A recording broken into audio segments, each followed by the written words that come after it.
আপনারা আমার সমালোচনা করেন। গত 6 মাসে আমি যে প্রচারণা করেছি আল্লাহর হুকুমের পক্ষে, আল্লাহর বিধানের পক্ষে, আপনারা আমার প্রতিবন্ধকতা সৃষ্টি না করলে একটা ফয়সালা হয়ে যেত এতদিনে। আপনারা আমাকে মাঠে কোনো কথা বলতে দেননি। কি লাভ করেছেন, কি ফয়সালা করেছেন আমি জানতে চাই। কয়টা এমপি হয়েছেন, কি লাভ হবে? এমপি হয়ে কি করবেন? আল্লাহর বিধান প্রতিষ্ঠা করতে পারবেন? আপনাদের বড় বড় দলগুলি আপনারা নির্বাচনে যাওয়ার আগেই আপনারা বলে দিয়েছেন আপনারা আল্লাহর বিধান চান না, শরিয়া চান না। তখন জনগণ যখন চাপ দিয়েছে তখন বলেন গ্র্যাজুয়ালি করবেন, ধীরে ধীরে আস্তে আস্তে করবেন। ব্যাপারটা তো এত খেল তামাশা নয়। জনগণের সামনে স্পষ্ট করে বার্তা দিতে হবে। তো এখন আমার কথা হলো এই যে এই প্রক্রিয়াতে ইসলাম প্রতিষ্ঠা হবে না, এটা আমি আগেও বলেছি। আল্লাহ রাব্বুল আলামিন আল্লাহ রাসূলকে দায়িত্ব দিলেন।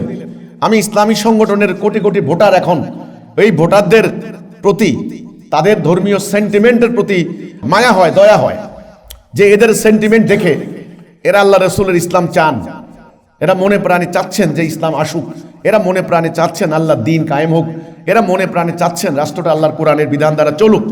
এনারা জানেন না যে এই প্রক্রিয়ায় ওনাদেরকে ঢুকানো হয়েছে, ওই প্রক্রিয়া রং, ওই প্রক্রিয়া ভুল, ওই প্রক্রিয়ার দিন প্রতিষ্ঠা হবে না। রাস্তা ভুল হলে জীবনেও গন্তব্যে যেতে পারবেন না।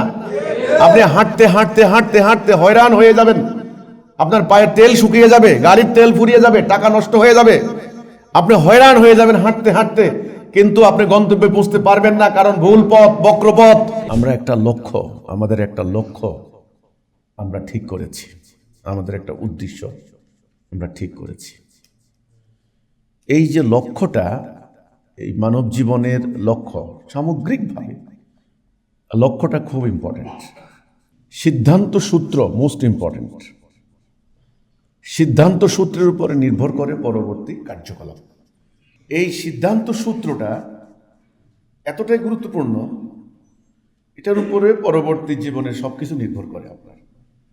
আপনি যদি ডিসিশন নেন যে আল্লাহ নাই, যদি এই সিদ্ধান্ত নেন, তাহলে আপনার এক ধরনের সিদ্ধান্ত হবে, আল্লাহ নাই। আর আপনি যদি সিদ্ধান্ত করেন যে আল্লাহ আছেন, তাহলে এটা একটা সিদ্ধান্ত হবে। ধরেন আপনি একটা রাষ্ট্রে ঢুকছেন, একটা দেশে ঢুকছেন, ঢুকার পরে আপনি শুনলেন যে এই দেশে কোনো সরকার নাই, কোনো আইনশৃঙ্খলা বাহিনী নাই, কোনো কর্তৃপক্ষ নাই, যার যেমন খুশি ডাকাতি করে, চুরি করে নিয়ে যেতে পারে, খুন করতে পারে, ইত্যাদি ইত্যাদি। তখন আপনি কি করবেন? নিজের নিরাপত্তা ব্যবস্থা নিজে ঠিক করবেন, নিজে সিকিউরিটি গার্ড রাখবেন, তাদেরকে অস্ত্রশস্ত্র দিয়ে আপনি নিরাপত্তা, কারণ কোনো আপনার জানমাল হেফাজত করার মতো কোনো রাষ্ট্র নাই, কোনো কর্তৃপক্ষ নাই, এই একটা অবস্থা। আরেকটা সার্কামস্ট্যান্সে আপনি ধরেন একটা রাষ্ট্রে ঢুকলেন, সেখানে আপনি শুনলেন যে এখানে শক্তিশালী অথরিটি আছে, কর্তৃপক্ষ আছে, সেনাবাহিনী আছে, পুলিশ আছে, গোয়েন্দা আছে, জায়গায় জায়গায় সিসি ক্যামেরা আছে, ইচ্ছা করলেও কেউ ল ব্রেক করতে পারে না। এই যে দুই অবস্থায় কি আপনি একই রকম চলবেন? না। আপনি অবিসম্ভাবী রূপে যেখানে বুঝবেন যে রাষ্ট্র নাই, সরকার নাই, সেখানে এটা নৈরাজ্য, যে কোনো সময় আপনি আক্রান্ত হতে পারেন, সেখানে আপনি আপনার সিকিউরিটি ব্যবস্থা যথেষ্ট শক্তিশালী, মজবুত করবেন আপনি। তো ব্যাপারখানি কিন্তু এরকম। এই যে আমাদের যে জ্ঞান বিজ্ঞানের যে অগ্রযাত্রা, এই যে আকাশে আপনার রকেট উঠে চাঁদের দেশে মানুষ যায়, এটা একটা বিজ্ঞানের একটা সূত্র, যেটা আইনস্টাইন যে সূত্রটা, যে নীতিটা ঠিক করলেন, সেটা হলো E=mc²। মানে হলো এটা হলো একটা গতিসূত্র। এখন এই সূত্রটা যদি লঙ্ঘন কেউ করে, সূত্রটা যদি কেউ না মানে, তাহলে সে মহাশূন্যে যেতে পারে না। এই হলো মূল কথাটা, যে সিদ্ধান্ত সূত্র, সিদ্ধান্ত যে আল্লাহ আছেন কি নাই। যদি বলে আল্লাহ নাই, তাহলে একটা সিদ্ধান্ত, তাহলে আপনার জীবনের কোনো নীতির কোনো মানদণ্ড থাকলো না। আর যদি বলেন আল্লাহ আছেন, তাহলে আরেকটা সিদ্ধান্ত হবে। এখন আমরা যারা আল্লাহ আছেন পক্ষে, আমরা বিশ্বাসী, মানে আল্লাহর অস্তিত্বে বিশ্বাস করি, আমরা এই পক্ষের লোক। সারা বিশ্বের মধ্যে আজকে প্রায় 900 কোটির মধ্যে বলা হয় 100 কোটির উপরের মানুষ আছে তারা আল্লাহর অস্তিত্বে বিশ্বাস করে না। তাহলে এই একটা ভাগ। আবার আমরা যারা আল্লাহকে বিশ্বাস করি, তাদের মধ্যে আবার ভাগ হয়ে গেছে, খ্রিস্টান আছে, হিন্দু আছে, ইহুদি আছে, মুসলমান আছে, আরো অন্যান্য ধর্ম আছে। এরা সবাই মিলে আল্লাহ, ভগবান বা গড একটা বিশ্বাস করে, একটা অস্তিত্বে বিশ্বাস করে। ঠিক আছে, এখন সিদ্ধান্ত নিলাম যে আল্লাহ আমাদেরকে সৃষ্টি করেছেন, তিনি আমাদের স্রষ্টা, এই জন্যে তার নাম হচ্ছে খালেক। তিনি এই সমস্ত কিছুর মালিক, এই জন্য ওনার নাম মালিক, মানে সত্ত্বাধিকারী আছে না, আপনার এই টেবিলটার মালিক আপনি, সত্ত্বাধিকারী মালিক। তিনি রিজিক দিয়ে যাচ্ছেন, এই জন্যে তিনি রাজ্জাক। তিনি জন্মের পর থেকে আপনাকে একেবারে মৃত্যু পর্যন্ত লালন পালন করছেন। কিভাবে লালন পালন করছেন এই এক বিস্ময়কর হিসাব, এটা বলতে গেলে সময় লাগবে, আমি সেদিকে যাচ্ছি না। আপনি যখন মায়ের পেটে আসলেন তখন আপনাকে সেখানে খাবারের বন্দোবস্ত করা হইল। যখন আপনি দুনিয়াতে আসলেন এখানে আপনাকে খাবারের বন্দোবস্ত করা হইল। যখন আপনি বড় হতে লাগলেন তখন আপনার এই খাবারের বন্দোবস্ত করা হলো বিভিন্নভাবে। এই অক্সিজেন দিয়ে বাঁচিয়ে রাখছেন, মাছ দিয়ে, গরু দিয়ে, পশু পাখি, তরুলতা ইত্যাদি দিয়ে। সূর্যকে রেখেছেন, সূর্য শক্তি দিচ্ছে, সূর্য আবার মানে বৃক্ষ আবার মানে খাদ্য উৎপাদন করছে। এই সব কিছু মিলিয়ে আসলে এটা এই যে খাদ্যচক্র, এটার মাধ্যমে আপনি বড় হচ্ছেন, পুষ্ট হচ্ছেন। আপনার এই যে হাড্ডি মাংস গোস্ত তৈরি হয়েছে এগুলি এই সমস্ত রিজিক থেকে হয়েছে, কিন্তু নাহলে হইতো না। তো তাহলে তিনি যে এই যে আপনাকে লালন পালন করে যাচ্ছেন, এই জন্য তিনি রব। সৃষ্টি করেছেন এই জন্য তিনি খালেক, তিনি সব কিছুর অধিকর্তা, এই জন্য তিনি মালিক। তিনি রিজিক দিয়ে যাচ্ছেন এই জন্য তিনি রাজ্জাক। এখন কথা হচ্ছে এখানে একটা কথা, আপনার জীবন, সামষ্টিক জীবন, রাষ্ট্রীয় জীবন কিভাবে চলবে এটা একটা বিধান দিবেন না তিনি। এই যে বিধান দিবেন, তিনি বিধান দিতে পারেন, সেই সিফতের নামটা কি? এটা হলো এলাহ। তাহলে এই এলাহ মানে হলো হুকুমদাতা, বিধানদাতা, অর্থাৎ আল্লাহ তোমার হুকুম ছাড়া আমরা কার হুকুম মানবে না। অর্থাৎ আমরা আল্লাহকে একমাত্র এলাহ হিসাবে মানবে একমাত্র মুমিনরা। আপনি দেখেন কোরআন শরীফে কিন্তু আল্লাহ বলেছেন যে মক্কার কাফেরদেরকে জিজ্ঞাসা করো আসমান জমিন সৃষ্টি করেছে কে? তারা বলবে আল্লাহ। তোমাকে রিজিক দিছে কে? তারা বলবে আল্লাহ। তাহলে তারা আল্লাহকে সৃষ্টিকর্তা হিসেবে মানত, রিজিক দাতা হিসেবে মানত, তারা মানত না আল্লাহকে ইলাহ হিসেবে। এই জন্য নবী করিম সাল্লাল্লাহু আলাইহি সাল্লাম পরবর্তীতে সমস্ত নবীরা এসে মানব জাতির সামনে এই প্রস্তাব দিয়েছেন, তোমরা বলো আল্লাহ ছাড়া অন্য কোনো ইলাহ নাই। একমাত্র ইলাহের স্বীকৃতিটা কেন? অন্য কিছু না চাইলো, লা রব্বুন ইল্লাল্লাহ, লা রব ইল্লাল্লাহ, লা মালিক ইল্লাল্লাহ, লা খালিক ইল্লাল্লাহ, এগুলো না বলে লা ইলাহ, ইলাহের স্বীকৃতি কেন? এটা প্রশ্ন না? আল্লাহ অন্য কিছু চাইলেন না, এটা চাইলেন কেন? এই শব্দটার সাথে রিলেটেড হবে হেদায়া। হেদায়া, সিরাতুল মুস্তাকিম, এই কথাগুলি কোরআনের ভাষা। আল্লাহ তাআলা পবিত্র কোরআনের বহু জায়গায় বলেছেন সিরাতুল মুস্তাকিম। একটা আয়াত আছে, হাযা সিরাতুল মুস্তাকিম, এই হলো সিরাতুল মুস্তাকিম, ফা'বুদুনি, সুতরাং আমার ইবাদত করো। তাহলে ইবাদত কথাটার অর্থ কি? ইবাদত মানে হলো যাকে যে জন্য বানানো হয়েছে সেটা করাই তার ইবাদত, এটাই তার ইবাদত। তাহলে হাযা সিরাতুল মুস্তাকিম ফা'বুদুনি, এটাই সিরাতুল মুস্তাকিম, কাজে আমার ইবাদত করো, এই কথাটা। তাহলে এই জায়গাটা, এই সাবজেক্টটা বুঝতে হলে আমাদেরকে একমাত্র আল্লাহকে একমাত্র ইলাহ হিসেবে আমি কেন মানব, এইটার উত্তর পেতে হলে আমাকে সৃষ্টির শুরুতের যে রহস্যটা, এই সম্পর্কে সামান্য একটু আলোকপাত না করলে পুরো ব্যাপারটা বোঝা যাবে না। আল্লাহ যখন মহাপরিকল্পনার অংশ হিসেবে সবকিছু সৃষ্টি করলেন, তিনি এরাদা করলেন, সিদ্ধান্ত নিলেন তিনি খলিফা বানাবেন, প্রতিনিধি বানাবেন।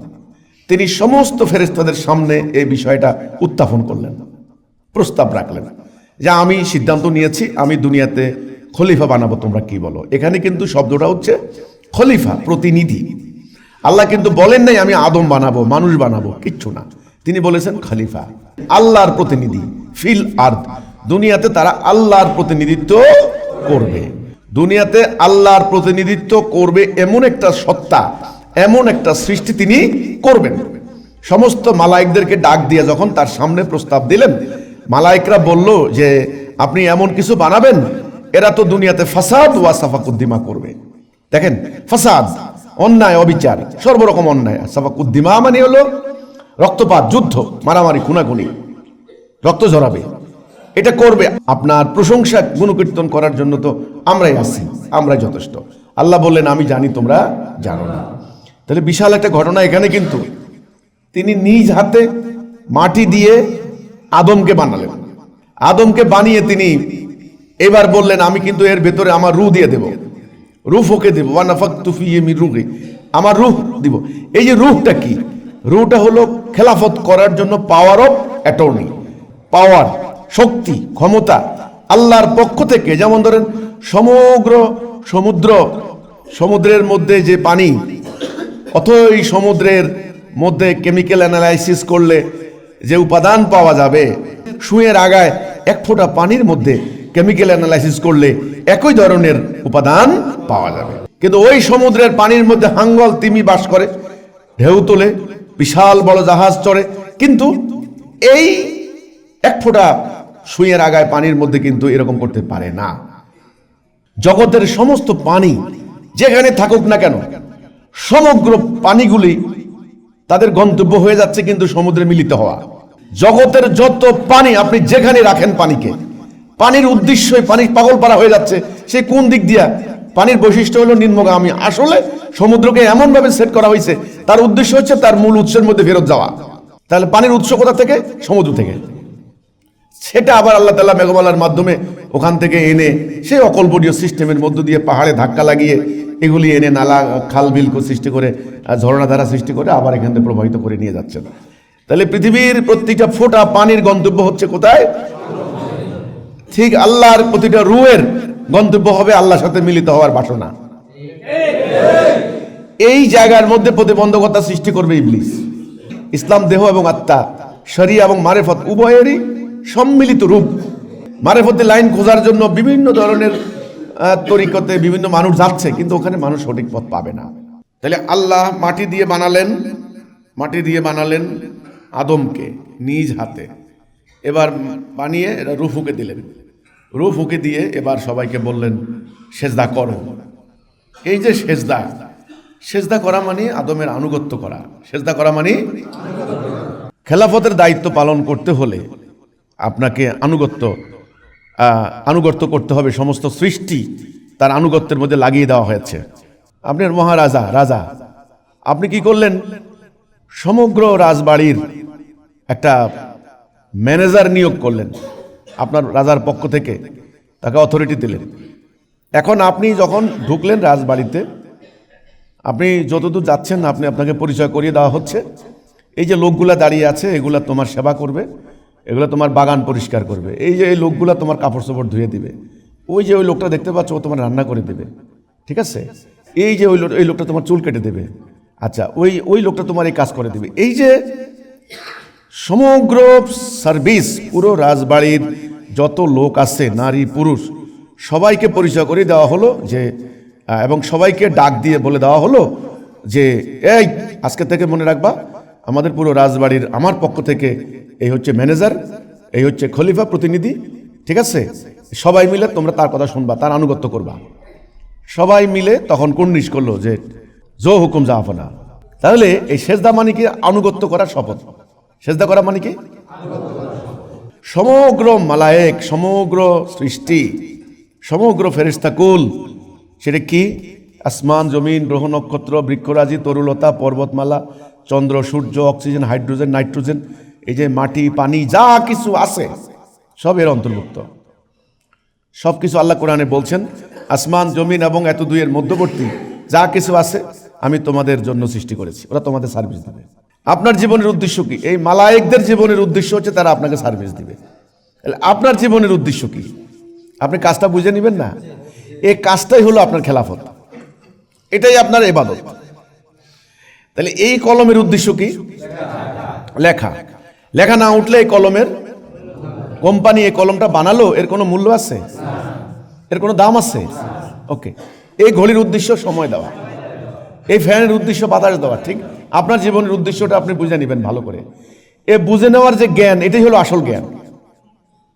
হাবি দুনিয়ার জ্ঞান অর্জন করে ওগুলো জ্ঞান না। যে জ্ঞান দিয়ে আপনার জীবনের উদ্দেশ্যই বুঝলেন না, এটা কোনো জ্ঞানই না। যেমন আপনি এই কলম সম্পর্কে দিন রাত গবেষণা করলেন, এটা রং কোথা থেকে আসছে, এটার কি প্লাস্টিক নাকি রাবার নাকি কাঁচের তৈরি, বিশাল বড় জ্ঞান হয়ে গেল, বাট এর উদ্দেশ্যটাকে আপনি জানলেন না, পুরো জ্ঞানটাই জিরো। কথা বুঝতে পারলাম কিনা? পুরো জ্ঞানটাই কি জিরো। তাহলে আসল প্রথম প্রকৃত জ্ঞান কি হবে? আপনার জীবনের উদ্দেশ্য সম্পর্কে জানা। হু আর ইউ, আপনি কে? এটাই মারিফতি লাইনের মূল প্রশ্ন। তারা বলে আগে নিজের আত্মদর্শন, এবং গ্রিক সভ্যতা রোমান দর্শনের মূল এটাই, নো দাই সেলফ, আগে নিজের সম্পর্কে জানো। এক কথা হচ্ছে এইটা, তুমি কি করবে না করবে না, হু আর ইউ, আগে প্রশ্ন করো তুমি কে। ইসলামেরও প্রথম কথা হচ্ছে তুমি কে। এই প্রশ্নের উত্তর আল্লাহ সুবহানাহু ওয়া তাআলা আমাদের মহামান্য ইমামুজ্জামান রুসুল্লাহ আমাদেরকে দান করেছেন। উত্তরটা আমি পেয়ে গেছি, আমি আল্লাহর খলিফা। কার খলিফা? তাহলে আমার মূল ডিউটি কি? আল্লাহর খেলাফত করব। ব্যাস, কোথায় করব? এই যে আপনি আল্লাহর খেলাফতটা করবেন, এই জন্যই আপনাকে বানানো হয়েছে। আল্লাহর খেলাফত কি দিয়ে করবেন, সেটাই হলো তার হুকুম, তার আদেশ, আর এটাই হলো ইলাহ। তাহলে আপনার কলেমার মধ্যে লা ইলাহ এই কথাটা ডিমান্ড কেন?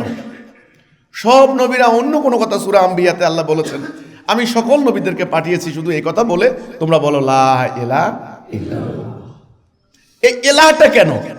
লা মালিক ইল্লাল্লাহ, লা রব ইল্লাল্লাহ, লা খালিক কিচ্ছু না বলে ইলাহটা কেন?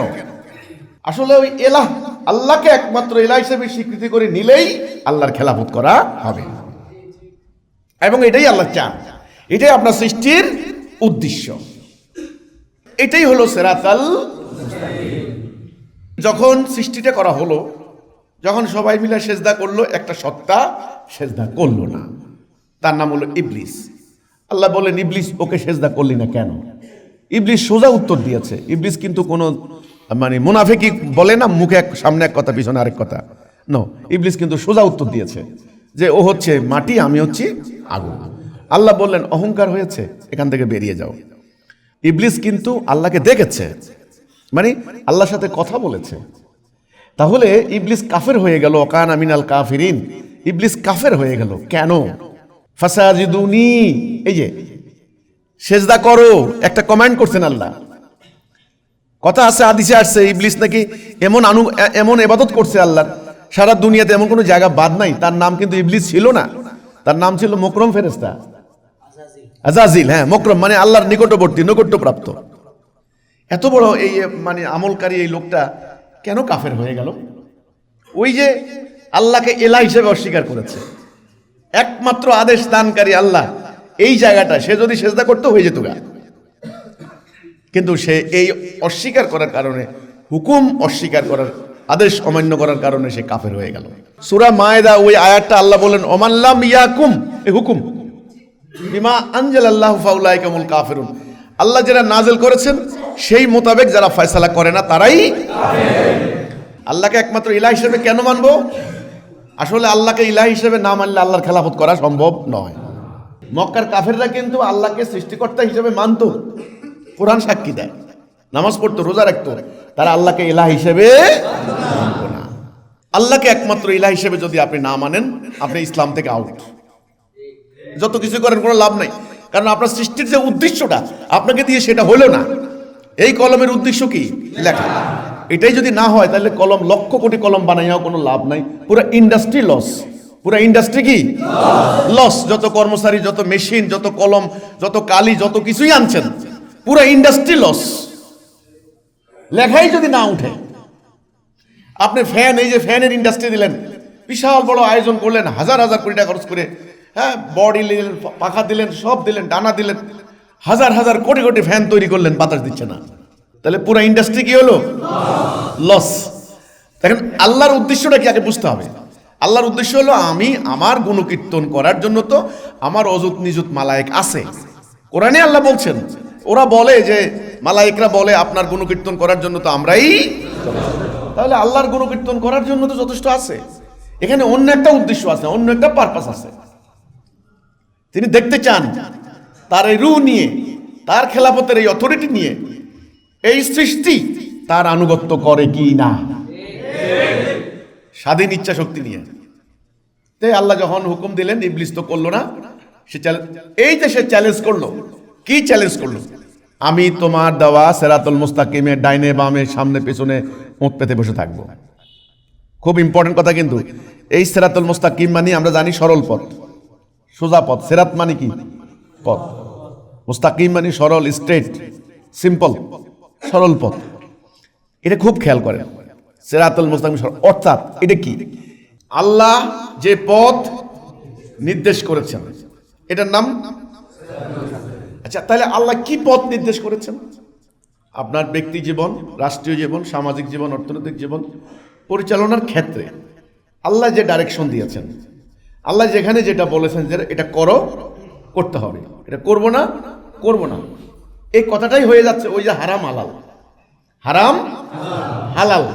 হারাম মানে করবা না, হালাল মানে করো, মানে এটা করো, মানে ডু আর ডোন্ট, ডোন্ট, ইয়েস নো, তার মানে বৈধ অবৈধ, এটাই হয়ে যাচ্ছে তাকওয়া। ন্যায় অন্যায়, সত্য আর মিথ্যা, এটার একটা মানদণ্ড লাগে। ন্যায় আর অন্যায়, কোনটা ন্যায় কোনটা অন্যায়, কোনটা ন্যায় কোনটা অন্যায়, এর একটা মানদণ্ড লাগবে না? যেটা ধরেই কিন্তু আপনার কম বেশ বোঝা যায়, এটা মান লাগে, মান ছাড়া কিন্তু হয় না।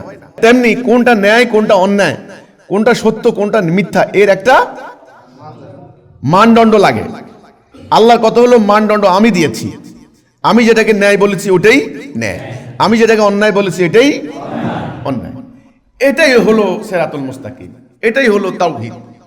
আল্লাহকে একমাত্র ন্যায় অন্যায়ের মানদণ্ড মানা, এটার নাম এলাহ। এটাকে আপনারা ইংরেজিতে বলতে পারেন absolute authority, supreme authority, absolute authority, চূড়ান্ত কর্তৃপক্ষ, চূড়ান্ত ক্ষমতা, ফাইনাল ডিসিশন। যে কোনো কন্ট্রোভার্সিতে, যে কোনো ব্যাপারে ফাইনাল ডিসিশন। যেমন ধরেন একটা লোক খুন করলো, এখন এই খুনির শাস্তি কি হবে? আচ্ছা, এক একজন এক কথা বললো। কেউ বললো ওরে আজীবন জেলে দিয়ে দাও, কেউ বললো এর এই কাজটা করো, কেউ বললো ওকে 1 কোটি টাকা জরিমানা করে দাও। তার শাস্তিটা কি হওয়া উচিত? একজনে যে ডিসিশনটা দিল, ফাইনাল ডিসিশন। যেমন একটা গ্রামের মধ্যে ধরেন অনেকগুলো লোক বসছে একটা দরবারে, একটা ফায়সালা দরবারে বসছে, হ্যাঁ, দরবারে বসছে। এটা মুরগি চুরি করলো একটা লোকে। এখন এখানে অনেক কথা বলা হচ্ছে। কেউ বললো ওর মাথা কামাই দে, কেউ বললো না না মাথা কামাইস না, ওরে জুতার মালা দিয়ে গ্রামে ঘুরা। কেউ বলছে আরে না না, জুতার মালা দিলে কি হবে, ওরে একটা কাম কর, ওরে 50,000 টাকা জরিমানা করে দে, তাহলে জীবনে কাম করবে না। আর একজনে বললো যে না এটা ওরে হবে না, ওরে থানায় দিয়ে দে। আরে থানায় দিলে না, ওরে 2টা চড় মেরে ছাড়ে দে। আচ্ছা, একজন বললো না ওরে খাম্বার লগে রশি দিয়ে বাঁধা রাখ। এই যে এক একজন এক এক কথা। আচ্ছা বলেন তো দেখি, এখানে যদি চূড়ান্ত সিদ্ধান্ত দেওয়ার কেউ না থাকে, এই বিতর্ক, এই তর্ক, এই কন্ট্রোভার্সি সারা জীবন চলবে না? এর কোনো সমাধান হবে? এর কোনো ফয়সালা হবে? আচ্ছা, একজন দাঁড়িয়ে বললো এই তোমরা থামো থামো থামো, এখানে হেড স্যার আছেন, হেডমাস্টার আছেন, প্রিন্সিপাল হুজুর আছেন, উনি যে কথা বলবেন এটাই আমরা সবাই মানব। তাই এবার উনি সমস্ত কিছু বিচার বিশ্লেষণ ফয়সালা করে উনি একটা সিদ্ধান্ত দিলেন যে এটা হবে সিদ্ধান্ত। সবাই বললো ঠিক আছে আমরা মানলাম, তাহলে ফয়সালা হয়ে গেল। তাহলে এই যে গন্ডগোলটার মধ্যে, এই যে কন্ট্রোভার্সি বা এই যে সালিশের মধ্যে অ্যাবসলিউট অথরিটি কে? এখানে চূড়ান্ত সিদ্ধান্তদাতা কে? রাষ্ট্র ব্যবস্থাও এরকম লাগে, একটা চূড়ান্ত সিদ্ধান্ত লাগে। তোমার ফ্যামিলির মধ্যেও কিন্তু এরকম একটা লাগে। এবং এই বিশ্ব ব্রহ্মাণ্ড কিভাবে চলবে তারও একটা চূড়ান্ত সিদ্ধান্তদাতা লাগে। আল্লাহর কথা হলো তোমার জীবন কিভাবে চলবে, তোমার পুরো মানব জীবন, এটা বিশাল ব্যাপার। কিন্তু এখানে তোমার আধ্যাত্মিক জীবন আছে, তোমার ব্যক্তি জীবন, পারিবারিক, সামাজিক, রাষ্ট্রীয়, রাজনৈতিক, অর্থনৈতিক, সমস্ত জীবনের চূড়ান্ত সিদ্ধান্তদাতা হব আমি। কোনটা করবা কোনটা করবা না। তুমি ব্যবসা বাণিজ্য করতে যাবা, সেখানে কি সুদ খাবা নাকি লস অ্যান্ড প্রফিটের ভিত্তিতে বিজনেস করবা, এই মানদণ্ড আমি দিলাম, আমি বললাম সুদ খাইবা না। এখন আপনাদের মোমেন যারা ঈমান আনবেন তার উপরে আপনাদের কথা হবে এখানে আল্লাহ বলেছেন হারাম, আমি আর দুনিয়ার কারো কথা শুনবো না, কথা শেষ। এই হচ্ছে আল্লাহকে ইলাহ হিসেবে মেনে নেওয়ার ঘোষণা। তাইলে জীবন চলার পথে কোনটা করব কোনটা করব না, এই মানদণ্ড কে? আল্লাহ। এটাই হলো ইলাহ। তাইলে লা ইলাহা ইল্লাল্লাহ এই ঘোষণা দেওয়ার মানে হলো আল্লাহ আমি আমার জীবন চলার পথে তোমার বিধান ছাড়া কারো বিধান, তোমার আদেশ তোমার নিষেধ যেখানে যেটা বলেছো সেটা ছাড়া আমি কারো আদেশ নিষেধ। মক্কার কাফেররা এই জায়গার মধ্যে ছিল না, তাদেরকে যখন রাসূলুল্লাহ এসে বললেন যে তোমরা সিরাতুল মুস্তাকিম থেকে সরে গিয়েছো, তারা বলেছে যে না, তুমি আমাদের ধর্ম ধ্বংস করতে আসছো, আমাদের বাধ্যতা 14 পুরুষ যেমনি গেছে আমরা সেদিকেই যাব, আমরা তোমার আল্লাহ যে নাজিল করেছে আমরা এটা মানবো না, এটা হলো উপকথা, কাহিনী, এটা হলো মিথ, প্রাচীনকালের গল্প কথা, এটা তুমি বানাইছো, এটা আমরা না। তখন আল্লাহ চ্যালেঞ্জ দিয়েছেন যে এটা যদি আমি বানিয়ে থাকি বলো, তাহলে তোমরা এর অনুরূপ বানাই আনো একটা, তোমরা পারবে না। আল্লাহকে বিশ্বাস করলেন, আল্লাহর হুকুম মানবেন বলে বিশ্বাস করলেন, কিন্তু কিভাবে মানবেন? সেজন্য রাসূলকে মানতে হবে। রাসূল না মানলে আপনি আল্লাহকে পাবেন কিভাবে? আল্লাহর কথা কিভাবে পাবেন? এই জন্যই কলেমার মধ্যে অঙ্গীকার, এই যে মুমিনের সংজ্ঞার মধ্যে কথা আছে আল্লাহ এবং তার রাসূলের প্রতি ঈমান, লা ইলাহা ইল্লাল্লাহ মুহাম্মাদুর রাসূলুল্লাহ। আরে ভাই, এটা তো একটা বাক্য, এটা তো বাক্য, এই বাক্যটার মাধ্যমে বলা হচ্ছে আল্লাহ এবং তার রাসূলের প্রতি ঈমান। কি ঈমান? আমার চূড়ান্ত সিদ্ধান্তদাতা কে? আল্লাহ। আচ্ছা, এই সিদ্ধান্তটা আমি কার মাধ্যমে পাইছি? বাস, রাসূল আমাদেরকে দিয়ে গেছেন এই সিদ্ধান্ত, আল্লাহর আদেশ নিষেধ সম্বলিত এই বিধান। এখন আমাদের রাষ্ট্র সমাজ চলবে এই বিধানে। যদি আমরা এই বিধানটা মানি তবে আমরা আল্লাহর প্রতি ঈমান আনলাম, আমরা হলাম মুমিন জাতি। আমরা কি জাতি? মুমিন জাতি। আর আমরা যদি এই বিধানটা না মানি আমরা জাতিগত হয়ে যাব কাফের জাতি, আমাদের পরিণাম হবে জাহান্নাম। গতকালকে সারা বাংলাদেশে নির্বাচন হয়ে গেল, ইলেকশন হয়ে গেল। আপনারা জানেন এই নির্বাচনে কি হয়েছে এগুলি বলার কোনো অপেক্ষা রাখে না। আমি নির্বাচনের অন্তত 7 দিন আগে আমি প্রচারণা বন্ধ করে দিয়েছি। যদিও আমি নির্বাচন করি নাই, আমি কোনো রাজনীতি করি না, আমাকে সরকারের গোয়েন্দা সংস্থা থেকে বলা হয়েছে যে আপনারা নির্বাচনের পরে প্রচার করবেন। এখন নির্বাচনটা যেন নির্বিঘ্নে হয়ে যায়, সরকার চাচ্ছেন একটা নির্বাচন হোক। তো সরকার যেহেতু চাচ্ছেন, সেনাবাহিনী চাচ্ছে, মিডিয়া, আন্তর্জাতিক সংস্থা সবাই চাচ্ছে বাংলাদেশে একটা fair and free participatory election হয়ে যাবে। তো আমি বললাম ঠিক আছে ভাই, আমি অঙ্গীকার করেছিলাম আমি কোনোদিন রাষ্ট্রের আইন ভঙ্গ করব না, আপনাদের আনুগত্য করব। আমি কিন্তু নির্বাচনের ব্যাপারে আমার কোনো কথা নাই, অবজেকশন নাই। আমি শুধু একটা কথা বলেছি যে এই প্রচলিত বিদ্যমান যে ব্যবস্থা দিয়ে আপনাদের রাষ্ট্র কাঠামো চলছে, আপনারা নির্বাচন করতে পারেন। হাজার হাজার কোটি টাকা খরচ করেছেন এই নির্বাচনে, 10 লক্ষ পুলিশ, আর্মি, সেনাবাহিনী মিলিয়ে প্রায় আপনার খালি 1000-এর উপরে শুধু ম্যাজিস্ট্রেট ছিল, 10 লাখের উপরে খালি আইন শৃঙ্খলা বাহিনী, লাখ লাখ খালি সরকারি কর্মকর্তা, প্রাইমারি স্কুলের শিক্ষক থেকে শুরু করে লক্ষ লক্ষ সরকারি কর্মকর্তা, হাজার হাজার কোটি টাকা। এটা হলো সরকারের, যেটা আমরাও দিয়েছি, এই টাকা আমাদেরও আছে। আপনারা যারা মুসল্লিরা বসে আছেন, আপনাদের টাকায় কিন্তু নির্বাচন হয়েছে। 18 লক্ষ কর্মকর্তা কর্মচারী এই নির্বাচনে অংশগ্রহণ করেছে, মানে আমার আপনার টাকা। ঠিক আছে, আমরা কিন্তু সকালবেলা ঠিক মতো অনেকে একটা ডিম ভাজি করে খেতে পারেন নাই, কিন্তু আমার আপনার টাকা দিয়ে কিন্তু ঠিকই নির্বাচন হয়ে গেল। এক একটা নির্বাচনী presiding officer, pulling officer, returning কর্মকর্তা কি পরিমাণ খরচ করেছে, 3500 কোটি টাকা প্রায় এ পর্যন্ত। এটা তো খালি গভর্নমেন্টের যে টাকাটা আমাদের থেকে গেছে, ওই টাকা হলো 3500 কোটি টাকা। নির্বাচনটা করার উদ্দেশ্য কি ছিল? একটা সাস্টেইনেবল সিচুয়েশন বা একটা স্টেবল সিচুয়েশন, একটা আনরেস্ট সিচুয়েশন চলছিল, সেটা বন্ধ হবে। তারা বলেছিল ব্যবসা বাণিজ্য হবে, আইন শৃঙ্খলা ঠিকমতো চলবে, শান্তি আসবে, নিরাপত্তা আসবে, এই হলো ব্যাপারটা। এবার নির্বাচনে যে দলগুলি ক্ষমতায় যাওয়ার জন্য তারা প্রতিদ্বন্দ্বিতা করেছিল, তাদের হাজার হাজার কোটি টাকা খরচ হয়েছে। অনেকে দেউলিয়া হয়ে গেছে, ঋণ করেছে, আমরা শুনেছি ঋণ করেছে। অনেক প্রার্থী মাঝপথ থেকে রান আউট, তারা বলছে এত টাকা খরচ করার মতো ক্যাপাসিটি আমাদের নাই। আমাদের ঢাকার ওই যে এক প্রার্থী, সে বলছে আমার পক্ষে সম্ভব না টাকা খরচ করা। হাজার হাজার কোটি টাকা খরচ করেছে প্রত্যেকটা প্রার্থী, প্রায় 2000 প্রার্থী প্রতিদ্বন্দ্বিতা করেছে। আচ্ছা, এই নির্বাচনে কি হয়েছে?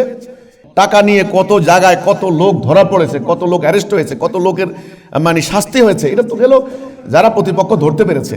টাকার খেলা, প্রতিটা ভোট নাকি কিনা হয়েছে, শত শত টাকা দিয়ে সেই ভোট কিনা হয়েছে।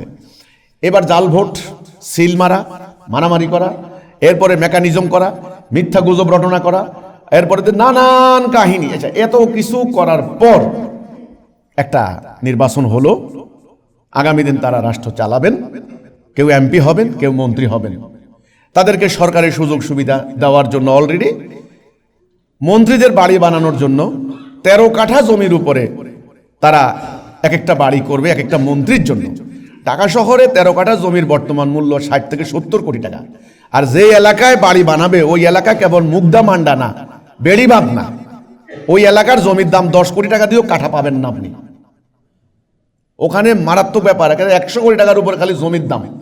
তো মন্ত্রীর বাড়ি বানানো হবে, সে বাড়ির মাথার উপরে থাকবে সুইমিং পুল, সেখানে মন্ত্রী মহোদয় উপরে গোসল করবেন, নিচে নামার দরকার হবে না। এত ব্যবস্থা, এত আয়োজন, এত করে ওরা কি শান্তির গ্যারান্টি দিতে পারবে? শান্তির গ্যারান্টি দিতে পারবে না। কেন পারবে না?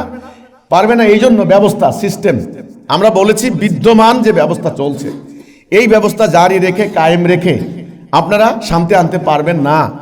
এটা উপনিবেশিক যুগের ব্রিটিশ খ্রিস্টানদের তৈরি করা, মানুষের তৈরি করা একটা ব্যবস্থা। এটা ব্রিটিশরা চলে যাওয়ার পরে গত 80 বছরে এটা অলরেডি এক্সপেরিয়েন্স হয়ে গেছে। এক্সপেরিমেন্টের দরকার নেই। এখানে অর্থ পাচার, লুণ্ঠন বন্ধ করতে পারবেন না। এখানে রাজনৈতিক দুর্বৃত্তায়ন, দখল বাণিজ্য বন্ধ করতে পারবেন না। সুদ ভিত্তিক অর্থনীতি, পুঁজিবাদী ক্যাপিটালিজম যে অর্থ ব্যবস্থা চলছে, যেই সুদ আল্লাহ হারাম করেছেন, সেই সুদ হচ্ছে এখানে অর্থনীতির মূল বুনিয়াদ। এখানে অর্থনৈতিক জালিয়াতি বন্ধ করতে পারবেন না। আদালতে যে বিচার, ন্যায় বিচারের যে অঙ্গীকার, এবারে নির্বাচনী হলফনামা সবাই ন্যায় বিচারের কথা বলেছেন, কিন্তু পারবেন না। লক্ষ লক্ষ মামলার জট হয়েছে, এই মামলা আপনি সামাল দিতে পারবেন না, কারণ বিচার ব্যবস্থা ত্রুটিযুক্ত, আল্লাহ দেওয়া নয়। যেখানে আল্লাহ বলেছেন যে আমার আইন দ্বারা বিচার করো, না করলে কাফের, সেখানে মুসলমান একটা দেশে কিভাবে আল্লাহর আইনের বাইরে বিচার ফয়সালা হতে পারে? তাদের ঈমান থাকে না। তো আমার কথা হলো, এই বিদ্যমান চলমান এই উপনিবেশিক যুগের এই ব্যবস্থা দিয়ে শান্তি আসবে না।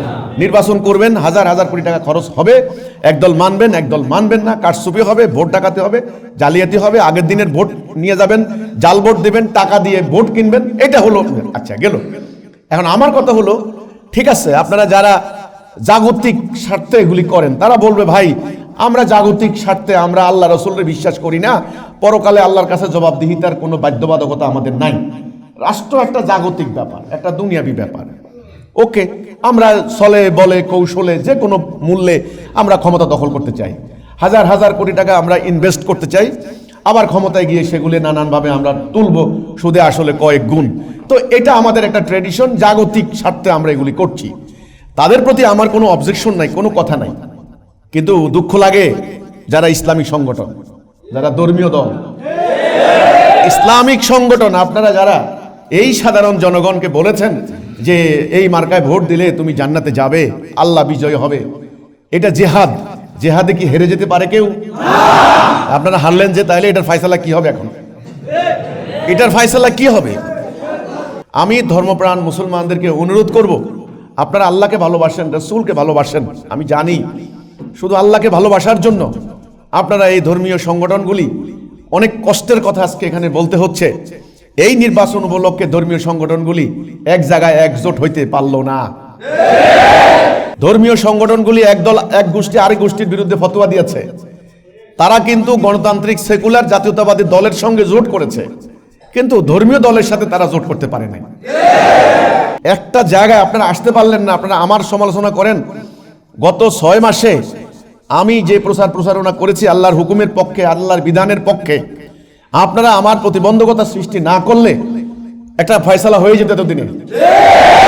আপনারা আমাকে মাঠে কোনো কথা বলতে দেননি। কি লাভ করেছেন? কি ফয়সালা করেছেন? আমি জানতে চাই। কয়টা এমপি হয়েছেন? কি লাভ হবে? এমপি হয়ে কি করবেন? আল্লাহর বিধান প্রতিষ্ঠা করতে পারবেন? আপনাদের বড় বড় দলগুলি আপনারা নির্বাচনে যাওয়ার আগেই আপনারা বলে দিয়েছেন আপনারা আল্লাহর বিধান চান না, শরিয়া চান না। তখন জনগণ যখন চাপ দিয়েছে তখন বলেন গ্র্যাজুয়ালি করবেন, ধীরে ধীরে আস্তে আস্তে করবেন। ব্যাপারটা তো এত খেল তামাশা নয়। জনগণের সামনে স্পষ্ট করে বার্তা দিতে হবে। তো এখন আমার কথা হলো এই যে এই প্রক্রিয়াতে ইসলাম প্রতিষ্ঠা হবে না, এটা আমি আগেও বলেছি। আল্লাহ রাব্বুল আলামিন আল্লাহ রাসূলকে দায়িত্ব দিলেন। আমি ইসলামী সংগঠনের কোটি কোটি ভোটার, এখন এই ভোটারদের প্রতি, তাদের ধর্মীয় সেন্টিমেন্টের প্রতি মায়া হয়, দয়া হয়, যে এদের সেন্টিমেন্ট দেখে এরা আল্লাহ রাসূলের ইসলাম চান, এরা মনে প্রাণে চাচ্ছেন যে ইসলাম আসুক, এরা মনে প্রাণে চাচ্ছেন আল্লাহর দ্বীন কায়েম হোক, এরা মনে প্রাণে চাচ্ছেন রাষ্ট্রটা আল্লাহর কোরআনের বিধান দ্বারা চলুক। এনারা জানেন না যে এই প্রক্রিয়ায় ওনাদেরকে ঢুকানো হয়েছে, ওই প্রক্রিয়া রং, ওই প্রক্রিয়া ভুল। ওই প্রক্রিয়ার দিন প্রতিষ্ঠা হবে না। রাস্তা ভুল হলে জীবনেও গন্তব্যে যেতে পারবেন না। আপনি হাঁটতে হাঁটতে হাঁটতে হাঁটতে হয়রান হয়ে যাবেন, আপনার পায়ের তেল শুকিয়ে যাবে, গাড়ির তেল ফুরিয়ে যাবে, টাকা নষ্ট হয়ে যাবে, আপনি হয়রান হয়ে যাবেন হাঁটতে হাঁটতে, কিন্তু আপনি গন্তব্যে পৌঁছতে পারবেন না, কারণ ভুল পথ, বক্র পথ, ওই পথে গন্তব্যে যাওয়া যায় না। এই জন্যেই সিরাতাল মুস্তাকিম, সরল পথ আল্লাহ দিয়েছেন। আল্লাহ দেওয়া গাইডলাইন, হেদায়া মানে সঠিক পথ, সঠিক পথ নির্দেশনা। আজকে আমি বলতে চাইব সেই সমস্ত ধর্মীয় সংগঠনগুলিকে, অন্যদের কথা বাদ দিলাম, অন্যরা তো বলছেন আমরা ইসলাম চাই না, ওদের হিসাব বাদ, আপনাদেরকে বলতে চাইব আপনারা দয়া করে ধর্মপ্রাণ মানুষদেরকে আর পথভ্রষ্ট করবেন না। ইসলাম বাস্তব সংকটের সমাধানের নাম। ইসলাম মানুষের বাস্তব জীবনের জাগতিক সমস্যা সমাধানের জন্য এসেছে।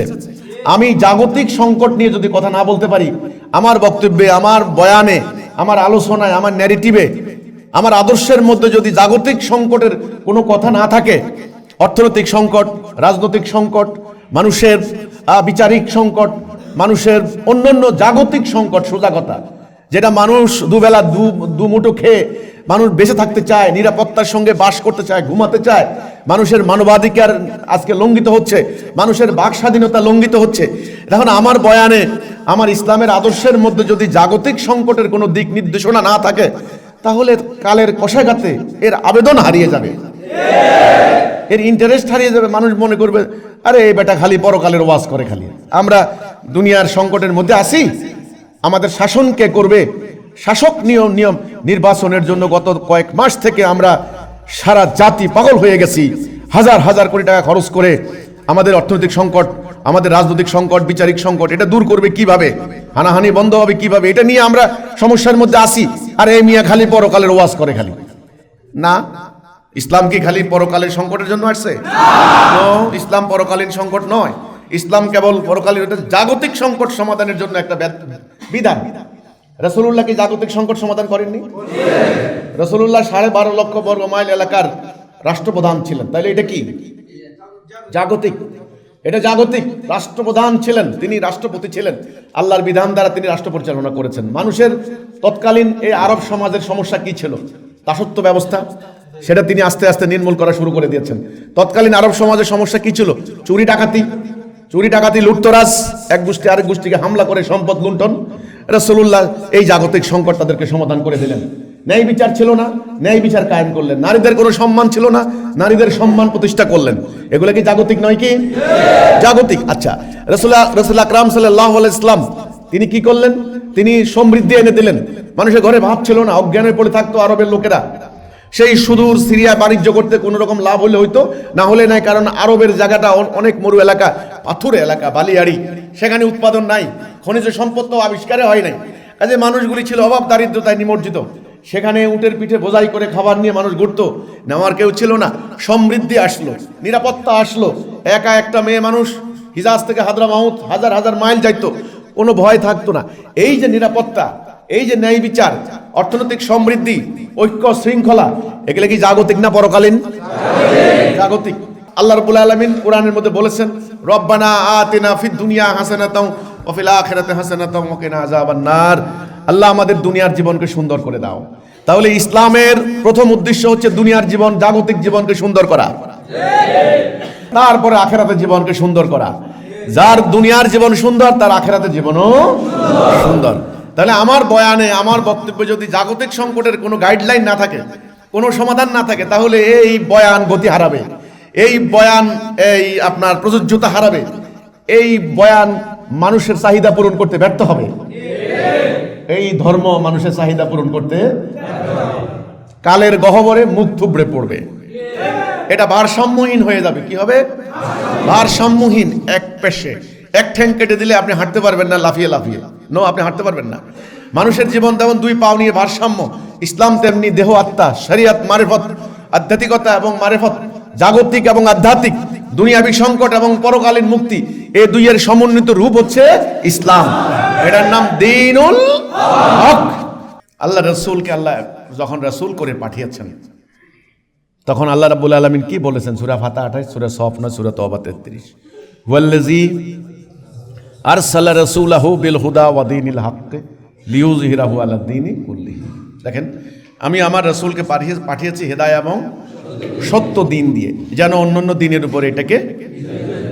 তাহলে রাসূল আগমনের উদ্দেশ্য পরিষ্কার হয়ে গেল, অন্য দিনের উপর আল্লাহ দেওয়া দিনকে বিজয়ী করার জন্য। কথা ক্লিয়ার? অন্য দিনের উপরে, দিন মানে কি? জীবন ব্যবস্থা। এই কোরআনের এই টার্মগুলো এখন বুঝে না, এটার কার্যকারিতা নাই। কারণ ইংরেজ সভ্যতা যখন আমাদেরকে দখল করেছে, আমরা ইংরেজি শব্দের সাথে শব্দগুলির কার্যকারিতা, প্রায়োগিক দিক এখন মানুষের কাছে পরিষ্কার। যেমন প্রেসিডেন্ট, এটা ইংরেজি শব্দ। প্রেসিডেন্ট বলতে বুঝে রাষ্ট্রের সর্বোচ্চ কর্মকর্তা। গ্রামের মানুষ বুঝে, রিক্সাওয়ালা বুঝে চেয়ারম্যান, মানে গ্রামের সবচেয়ে ক্ষমতাধর ব্যক্তিটা চেয়ারম্যান, মেম্বার, ইউনিয়ন কাউন্সিল। আদালতে দেখবেন জাজ, কোর্ট, জাস্টিস, এই যে শব্দগুলি, এগুলির কার্যকারিতা, এগুলি মানুষ কিন্তু লেখাপড়া না জানলেও এগুলি বুঝে এটার ফাংশনাল সাইডটা কি কি। জাজ মানে কি? জাজ মানে মেম্বার না, এটা ভালো করে বুঝে জজ সাহেব। জজ সাহেব রায় দেয়, ফাঁসির আদেশ দিতে পারে, খুব মারাত্মক ব্যাপার, তাই না? সঙ্গে সঙ্গে বুঝে ফেলে ওনার ক্ষমতা কতখানি, শব্দটা শুনলে বুঝে। এই যে ব্যাপারটা, হাইকোর্টের মামলা গেছে, হাইকোর্টে একেবারে নিরক্ষর লোক, এই মামলা করে হাইকোর্টে গেছে গা, হাইকোর্ট মানে কি সেটা বুঝে ফেলে। দুটাই কিন্তু ইংরেজি শব্দ। কিন্তু দেখেন, এই মুসলমান আমরা হতভাগা দুর্ভাগা জাতি, আল্লাহর কোরআন যখন রাষ্ট্রীয় পর্যায়ে ছিল, কোরআন দিয়ে যখন রাষ্ট্র পরিচালিত হতো, তখন কোরআন ছিল রাষ্ট্র পরিচালনার সংবিধান, জীবন বিধান। কোরআনের এই পরিভাষাগুলি মুসলমান একেবারে শিক্ষিত নিরক্ষর নির্বিশেষে সবার কাছে এর প্রায়োগিক দিকটা ছিল পরিষ্কার ছিল না? কিন্তু আজ সেই প্রায়োগিক দিকটা হারিয়ে গেছে। আজকে মাদ্রাসার আলেমরা এটা মাদ্রাসা পড়ে তাফসীর করতে করতে করতে করতে আসল মিনিংটাও ওনারাও হারিয়ে ফেলছেন। আমি বলে, ভাই সহজে বলেন না শিরিক কি? শিরিক মানে, এবার শিরিকের ব্যাখ্যা তো, শিরিক দুই প্রকার, ইতিকাদান শিরিক, আমালিয়ান শিরিক। আপনি কোন প্রকার শিরিক বলেন? আরে ভাই মাপসাই ভাই, শিরিকটা কি এটা বলেন না ভাই। আরে কি আশ্চর্য! এবার ইতিকাদান শিরিকে হইতে হইতে হইতে, এবার আমালিয়ান শিরিক হইতে হইতে হইতে হইতে আসল শিরিক। আল্লাহ বলেছেন আমার কিছু মানবা কিছু মানবা না, কিছু মানা কিছু না মানা শিরিক। কথা শেষ। এই তাফসীর ব্যাখ্যার ফল হইছে এইটা। আমি বললাম যে আল্লাহ রাসূলকে পাঠালেন কি জন্য? আল্লাহ দিনকে লিইয়ুযহিরাহু আলা দীনি কুল্লিহি। সূরা শূরা 13 নম্বর আয়াতে আল্লাহ এই কথাটাই বলেছেন। আল্লাহ রাসূলকে শারাআ লাকুম মিনাদ দীন, দিন থেকে আমি শরিয়া দিলাম, আপনাকে শরিয়া দিলাম, আপনি এটা কায়েম করেন। আনাকিমুদ্দিন, দিন কায়েম করেন।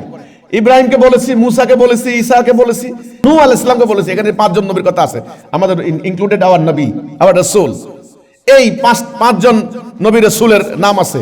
ইব্রাহিম আলাইহিস সালাম, মুসা আলাইহিস সালাম, ঈসা আলাইহিস সালাম, নূহ আলাইহিস সালাম, মুহাম্মদ রাসূলুল্লাহ সাল্লাল্লাহু আলাইহি সাল্লাম। আল্লাহ রাসূলকে বলেছেন, আমি ওনাদেরকে বলেছি, আপনাকেও বলছি, আনাকিমুদ্দিন, দিন কায়েম করেন। তাহলে দিনটা কে দিবেন? আল্লাহ। কথা পরিষ্কার হলো কিনা? এই দিনের ভিত্তিটা, শুরুটা কি দিয়া? লা ইলাহা ইল্লাল্লাহ। ওই যে শুরুতে বললাম, একমাত্র এলাহ হিসেবে আল্লাহ ছাড়া কাউকে মানি না। আমার জীবন চলার পথে, রাষ্ট্র সমাজ আইন কানুন চলার পথে সিদ্ধান্ত হবে কার? আল্লাহ। এটার উপরে ভিত্তি করা যে জীবন ব্যবস্থাটা, এটা হলো দিন, দিনুল হক। এটাকে বলতে পারেন সিস্টেম অফ লাইফ, জীবন পরিচালিত করার ব্যবস্থা, বন্দোবস্ত, বিধান, জীবন পরিচালিত করার বিধান। তাহলে এটা আল্লাহ, এটা কার? আল্লাহ। হেদায়াও কে দিবেন? আল্লাহ। আর দিন কে দিবেন? আল্লাহ। এখন হেদায়া এবং সত্য দিন দিলে হবে, এটা প্রতিষ্ঠা করতে হবে না? এ কায়েম করার উদ্দেশ্যই হচ্ছে ওই যে ইবলিসের চ্যালেঞ্জে আল্লাহকে বিজয়ী করা। মানে মানুষ তার খলিফা হিসেবে তার খেলাফতের দায়িত্ব পূর্ণ করলো, অর্থাৎ শান্তি, সুবিচার, ন্যায় বিচার কায়েম হলো। আল্লাহর দিন ছাড়া শান্তি আসবে না। এখন আল্লাহর দিন কায়েম করবেন কিভাবে? এটার একটা তরিকা, প্রসেস, এটা একটা রাস্তা আল্লাহ দিয়েছেন না? আল্লাহর দেওয়া তরিকা বাদ দিয়া, আল্লাহর দেওয়া প্রসেস বাদ দিয়ে আপনারা যত ইলেকশন পদ্ধতিতে যান, দিন কায়েম হবে না। এটার নাম হলো সিরাতুল মুস্তাকিম। সিরাতুল মুস্তাকিম মানে হলো সরল পথ। যেই পথ আল্লাহ দেখিয়ে দিয়েছেন, এই পথে হাঁটো, এই পথে হাঁটো। আল্লাহ রাসূল একদিন বালুর উপরে একটা সোজা রেখা টানলেন, সোজা রেখা টেনে বললেন, হাযা সিরাতুল মুস্তাকিম, এই হচ্ছে সিরাতুল মুস্তাকিম, ফা'বুদুনি, সুতরাং আল্লাহর ইবাদত করো। আশেপাশে কতগুলি রেখা টেনে বললেন, এগুলি শয়তানের পথ, এগুলির দিকে যাইবা না। তাহলে এখন এখানে আসেন, দিন প্রতিষ্ঠার যে সরল পথ, এটা কি? কিন্তু দিনটা কায়েম করবেন কিভাবে, এর একটা পথ দিচ্ছেন না আল্লাহ? কি প্রক্রিয়ায়? এখন তো রাইট, এখন তো বিভিন্ন ধর্মীয় সংগঠন তারা বলছেন ইলেকশন করো। এই যে ইলেকশনে যাইয়া তো যা করলেন লেজে গোবরে করেন, লেজে গোবরে একত্রিত হয়ে গেছে। আমি তো বলি লেজে গোবরে না, মাথায় লেজে পেটে পিঠে গোবরে একত্রিত হয়ে গেছে। আর এখন আর লেজে গোবরে হয় নাই। কথাটা বুঝতে হবে যে দিন প্রতিষ্ঠার যে সিরাতুল মুস্তাকিম, সহজ পথ, সিম্পল কথা, জিহাদ এবং কিতাল। আল্লাহ এটা প্রেসক্রাইব করেছেন, মুমিনের সংজ্ঞার মধ্যে আল্লাহ দিয়েছেন জিহাদ। সূরা হুজুরাতের 15 নম্বর আয়াত, নিশ্চয় তাহারাই মুমিন যারা আল্লাহ এবং তার রাসূলের প্রতি ঈমান আনে, সুম্মা লাম ইয়ারতাবু, এবং জানমাল দিয়ে জিহাদ করে। বাস, এর বাইরে কোনো কথা আছে? আচ্ছা, আল্লাহ কোরআনে বলেছেন যে তোমরা সীসা গলানো প্রাচীরের ন্যায় ঐক্যবদ্ধ হয়ে কিতাল করো। দেখেন, কিতাল, তাইলে ঐক্যবদ্ধ হবেন কিসের জন্য? কিতাল, সংগ্রাম, দিন প্রতিষ্ঠার প্রক্রিয়া।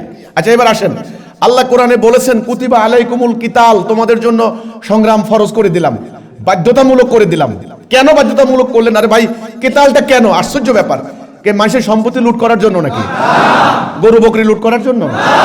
তাহলে এটা কেন? প্রশ্ন করবেন না যে কি ব্যাপার, আমাদের জন্য যুদ্ধ ফরজ কেন, আমাদের জন্য জিহাদ ফরজ কেন? হ্যাঁ, নামাজ ফরজ, রোজা ফরজ। আচ্ছা, ভালো কথা, নামাজ ফরজ, নামাজ শৃঙ্খলা শিখলাম, ঐক্য শিখলাম, আল্লাহ আনুগত্য শিখলাম। আচ্ছা, রোজা ফরজ, ভালো কথা, নিজের আত্মার কন্ট্রোল। কিন্তু যুদ্ধ করবো কেন, জিহাদ করবো কেন? এটা ফরজ কি জন্য? প্রশ্ন করবেন না? এই প্রশ্নের উত্তর পেয়ে যাবেন রাসূলুল্লাহ সারা জীবনের কর্ম প্রক্রিয়া। শুধু তাই নয়, এটাই আল্লাহ কোরআনে বলেছেন, সূরা আনফালে আল্লাহ কোরআনে বলেছেন তোমরা কিতাল করো ততক্ষণ পর্যন্ত। কুতিবা আলাইকুমুল কিতাল ওয়া কুরহুল লাকুম, এর হলো সূরা বাকারা 216 নম্বর আয়াত। আর আনফালে বলা হয়েছে যে কাতিলুহুম হাত্তা লা তাকুনা ফিতনাতু ওয়া ইয়াকুনুদ দীনু কুল্লুহু লিল্লাহ। আশা করি পরিষ্কার হয়ে গেল। এখানে দুটো শব্দ আছে, ফিতনা এবং দিন। কিতাল করো ততক্ষণ পর্যন্ত, হাত্তা ততক্ষণ পর্যন্ত, টিল দেন ততক্ষণ পর্যন্ত, যতক্ষণ না ফিতনা নির্মূল হয়ে আল্লাহর দ্বীন পূর্ণরূপে কায়েম না হয়। তাহলে দিন কায়েমের, ফিতনা নির্মূল করার। ফিতনাটা কি? ফিতনা সবাই জানেন, ফিতনা মানে অন্যায়, অশান্তি, যেটা সারা দুনিয়াতে আজকে কায়েম করে রেখেছে দাজ্জালীয় সভ্যতা, এটাই ফিতনা। তাহলে এই ফিতনা নির্মূল করে আল্লাহর দ্বীন কায়েম করার একেবারে প্রক্রিয়া হচ্ছে জিহাদ এবং এটার নাম সিরাতুল মুস্তাকিম। এটার নাম কি?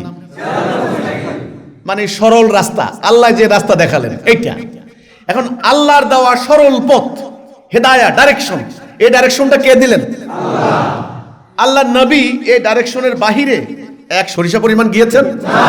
ওনার সারা নবুয়তি জীবন আপনি দেখেন, প্রথমে তিনি তাওহীদের দিকে মানুষদেরকে ডাক দিলেন, গালি দেওয়া হয়েছে, মার দেওয়া হয়েছে, অপমান করা হয়েছে। উনি কি আত্মসমর্পণ করেছেন? সারেন্ডার করেছেন? ওই টাইমে ওনাকে ক্ষমতার প্রস্তাব দেওয়া হয়েছিল যে আপনি ক্ষমতা নেন। আজকে তো ক্ষমতার জন্য পাগল হয়ে যাচ্ছে লোকজন। উনি কিন্তু ক্ষমতা নেননি। ওনাকে বলা হয়েছিল সম্পত্তি, কত সম্পত্তি লাগবে, আরবের সেরা ধনী বানিয়ে দিব, খেলাখেলি না। উনি কিন্তু নেননি। উনি ক্ষমতাও নেননি, ধন সম্পত্তি নেননি, কোনো লোভের কাছে তিনি নতিস্বীকার করেননি। তিনি বলেছেন এক হাতে চন্দ্র এক হাতে সূর্য এনে দিলেও মুহাম্মদ এই পথ ত্যাগ করবে না, হয় আল্লাহর বিজয় হবে, না হলে শহীদ হয়ে যাব। তিনি বুঝতে পেরেছেন যে এই জনগণের কাছে আমি তাওহীদের প্রস্তাব করছি, জনগণ আগে বুঝতে হবে তাওহীদ কি জিনিস, আল্লাহর বিধান কেন মানতে হবে। কারণ জনগণ দীর্ঘদিন ধরে এই জাহিলি সমাজে বাস করতে করতে, মক্কার কাফেরদের কথা আমি বলছি আর কি, দীর্ঘদিন ধরে লাত, মানাত, উজ্জা, হুবল দেবতা এবং এদের অনুসারী হর্তাকর্তাদের আদেশ মানতে মানতে অতীতে হাজার হাজার বছর থেকে ধর্মের বিকৃত রূপ ইব্রাহিম আলাইহিস সালাম যে বুনিয়াদের উপর তাদেরকে রেখে গিয়েছিলেন, মানুষ আর সেখানে নাই। মানুষের চিন্তা চেতনায়, ধ্যানে, রন্ধ্রে রন্ধ্রে, ভাবনায়, মানুষের আমলে, আখলাকে এমন বিকৃতি এসেছে, সাধারণ মানুষের ক্ষমতা নিলে আমার 12টা বেজে যাবে, দিন প্রতিষ্ঠা হবে না। কথা বুঝতে পারলাম কিনা? এখন আমি 9-6 বুঝিয়ে, এখন আমি আবু জাহেল, আবু লাহাব, মানে উতবা, সাহিবাদের সঙ্গে হাত মিলিয়ে ভাগাভাগি করে ক্ষমতা নিলাম, কিন্তু জনগণের মাঝে ইসলাম প্রতিষ্ঠা করতে আমি পারবো না। এই জন্য তিনি আগে প্রক্রিয়া কে নিলেন? তাওহীদের যে বাণী, তাওহীদের যে আহ্বান, যেটা কোরআনে আল্লাহ বলেছেন ওমা আলাইনা ইল্লাল বালাগুল মুবিন, আপনি খালি স্পষ্ট করে পৌঁছাই দেন, খালি পৌঁছাইয়া দেন। কে নিবে কে নিবে না হিসাবটা আমার কাছে। এখানে একটা কথা বলি, দেখেন ওনাদের আর আমাদের মধ্যে বিরাট ডিফারেন্স, এই যে বর্তমানে আমাদের ধর্মীয় দলগুলা দেখেন, তারা একটা লোকের টার্গেট করে যদি পয়সালা হয় টার্গেট করে এনারা যদি বাহকরণ যায় আগামী নির্বাচনে দেওয়া যাবে, কারণ টাকা আছে বেটার। আচ্ছা, উনি যদি ভালো ব্রিলিয়েন্ট স্টুডেন্ট হয় তাহলে আগামী দিন বিশ্ববিদ্যালয়ে ভিভিটিভি বানান যাবো, তাহলে টার্গেট করে করে করে করে মেরামত করে করে করে করে এটা দলে আনায়, দলে এনে এর কোয়ালিটি বৃদ্ধি করায়, বা এ ধরনের একটা পলিসি। ইসলামের পলিসি কিন্তু এই টার্গেট পলিসি না। ইসলামের টার্গেট করবেন আল্লাহ।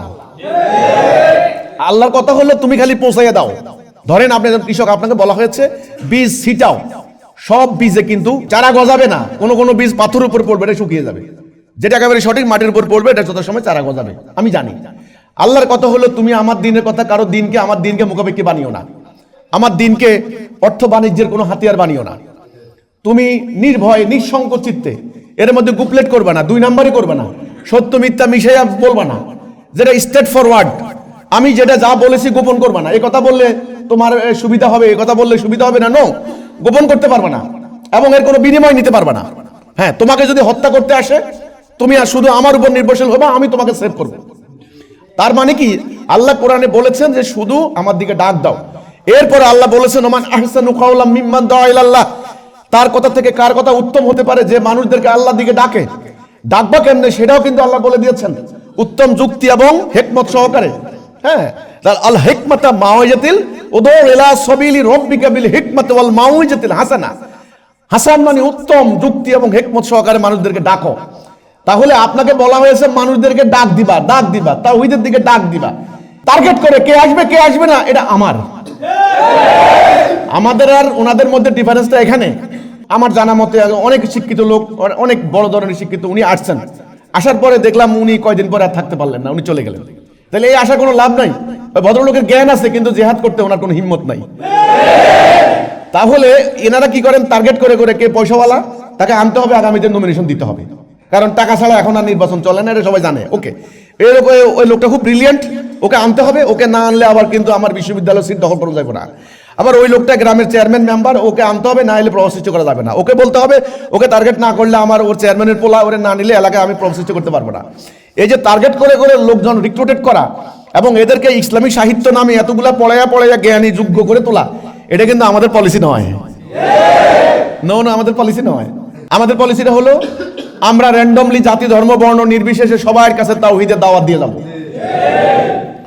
বলো লা ইলাহা ইল্লাল্লাহ, আল্লাহর বিধান ছাড়া কারো বিধান মানি না। চলমান বিদ্যমান এই ব্যবস্থা শিরিক, কুফর, দলালাহ, তাগুত, এটা মানলে তুমি অশান্তির মধ্যে পড়বা, পরকালে জাহান্নাম যাবে। আমরা আল্লাহর পক্ষ থেকে এই সত্য দাওয়াত তোমাকে দিচ্ছি, আমাদের কোনো বিনিময় নাই, আমাদের কোনো স্বার্থ নাই, দুনিয়াবি কোনো স্বার্থ নাই। তুমি আসলে তুমি পরকালে মুক্তি পাবে, দুনিয়াতে শান্তি পাবে। এই সত্য কথাটা আমরা শুধু বলে যাব। এবার যারা আমাদের ডাকে আসবে তারা কতগুলি শর্ত পূরণ করতে হবে, শিক্ষার শর্ত না, তাদের শর্তগুলি পূরণ করতে হবে। এই প্রথম শর্ত, তার জান এবং মাল আল্লাহর রাস্তায় পূর্ণরূপে কোরবান করতে হবে, মোমেন। তারপরে তাকে দিন প্রতিষ্ঠার জন্য ঐক্য শৃঙ্খলা নেতার আনুগত্য করতে হবে। তিনি শিক্ষিত হন আর নিরক্ষর হন, কোনো ব্যাপার না। তিনি হিজরত করবেন, তিনি জানমাল দিয়ে জিহাদ করবেন। এই যে শর্তগুলি আল্লাহ রাসূল দিয়েছেন, এই শর্তগুলির মধ্য দিয়ে আমরা আমাদের আন্দোলনের মধ্যে আমাদের লোকজন আসে, ঐক্যবদ্ধ হয়। আপনারা যে প্রক্রিয়াতে গেলেন এই প্রক্রিয়াতে সাকসেসফুল হবেন না। লক্ষ কোটি ধর্মপ্রাণ মানুষ বারে বারে প্রতারিত হবে, হতাশ হবে, নিরাশ হবে। এতে করে ইসলামের একটা ক্ষতি হবে। শুনেন, ইসলামের ক্ষতিটা কোন জায়গায় আমি বলি, মারাত্মক ক্ষতি। সেই ক্ষতিটা হচ্ছে কোন জায়গায়? সেই ক্ষতিটা হলো কোনো মানুষ যদি একবার কনফিডেন্স হারিয়ে ফেলে, আশাহত হয়ে যায়। নিরাশা কিন্তু সবচেয়ে বড় জিনিস। কিন্তু মুসলমান জাতির সবচেয়ে বড় সংকট এখন কি? হ্যাঁ, মানে কমপ্লেক্স। তারা হতাশায় ভুগতেছে, তারা আর আশার আলো দেখে না, তারা মুক্তির কোনো পথ পায় না, বিজয়ের কোনো পথ পায় না। এই জন্য তারা বলে কি, মাহদী আলাইহিস সালাম আসতে হবে, ঈসা আলাইহিস সালাম আসতে হবে ভাই, না হলে কিন্তু আর হবে না ভাই। এই যে উম্মার ভিতর থেকে বিজয়ের সর্বশেষ আশা লুপ্ত হয়ে যাওয়ার থেকে বড় ক্ষতি আর নাই। আপনারা এই ক্ষতিটা করছেন বারবার।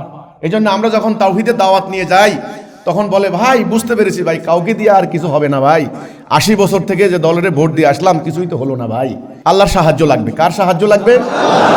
আপনি কত বড় ডাক্তার, আপনি সরকারকে জনগণকে দেখাইতে পারেন যে অমুক প্রার্থী ডাক্তার, ওরে বাপরে অনেক জ্ঞানী, অমুক হচ্ছেন কলেজের প্রফেসর, প্রিন্সিপাল, অনেক ডক্টরেট ডিগ্রিধারী, নোবেল লরিয়েট। এগুলি আপনাদের জনগণের ক্ষেত্রে খাটে, কারণ জনগণ দুনিয়াবি মোহ দ্বারা আচ্ছন্ন, জনগণ পোশাকি ধর্মটাকে ভালোবাসে বেশি।